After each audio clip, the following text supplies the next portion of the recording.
Magandang hapon, narito ang weather update sa araw ng Martes, September 12, 2023.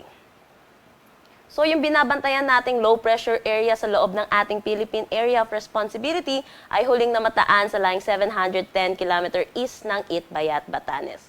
Nananatili na mababa ang tsansa nito na maging isang ganap na bagyo. Pero dahil sa trough nitong low pressure area, ay asahan natin na magiging maulap ang panahon na may kasamang kalat-kalat na pag-ulan dito sa eastern section ng na rin dito sa Northern Samar.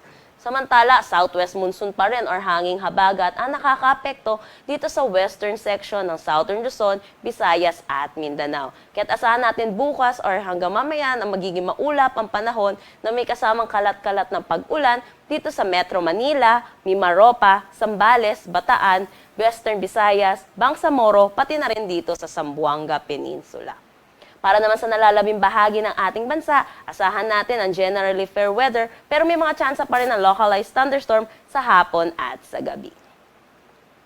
Dako naman tayo sa magiging panahon natin bukas dito sa Luzon. Asahan natin na malaking bahagi ang makakaranas ng maulap na panahon dulot ng southwest monsoon.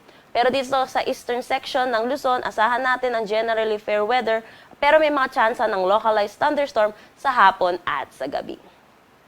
Dito sa Metro Manila, maglalaro ang temperatura between 26 to 32 degrees Celsius, Lawag 25 to 32 degrees Celsius, Tugigaraw 24 to 33, Baguio 17 to 23, Tagaytay 22 to 32, dito sa Legazpi 24 to 32. Samantala dito naman sa Calayan Islands at Puerto Princesa, maglalaro ang temperatura between 25 to 32 degrees Celsius. Para naman bukas dito sa Visayas, asahan natin na ang buong Kabisayaan ay makakaranas ng maulap na panahon. Pero dahil pa rin sa southwest monsoon. Dito rin sa Zamboanga Peninsula ay makakaranas din sila ng maulap na panahon na may kasamang kalat-kalat na pag-ulan. Pero good news naman dito sa eastern section ng Mindanao, asahan natin ang maaliwalas na panahon na may mga tsansa ng localized thunderstorm sa hapon at sa gabi. Dito sa Iloilo, maglalaro ang temperatura between 25 to 32 degrees Celsius, Cebu 25 to 31, Tacloban 26 to 31.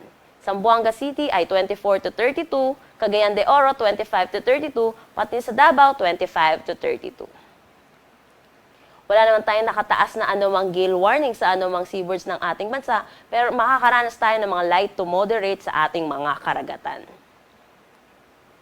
Para naman sa magiging panahon natin dito sa mga piling syudad sa mga susunod na 3 araw, asahan natin dito sa Metro Manila, Legazpi at Metro Cebu, by Thursday makakaranas tayo ng maulap na panahon na may mga kalat-kalat ng pag-ulan dulot ng southwest monsoon. Pero dito sa Baguio at Davao, asahan ng generally fair weather. Pagdating naman ng Friday at Saturday, asahan na natin na improving ang ating weather at may mga tsansa pa rin ng localized thunderstorm.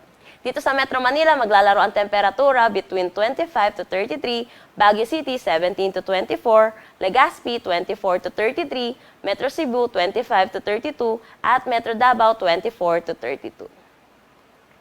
Ang sunset mamaya ay 6 p.m. at ang sunrise bukas ay 5:45 a.m.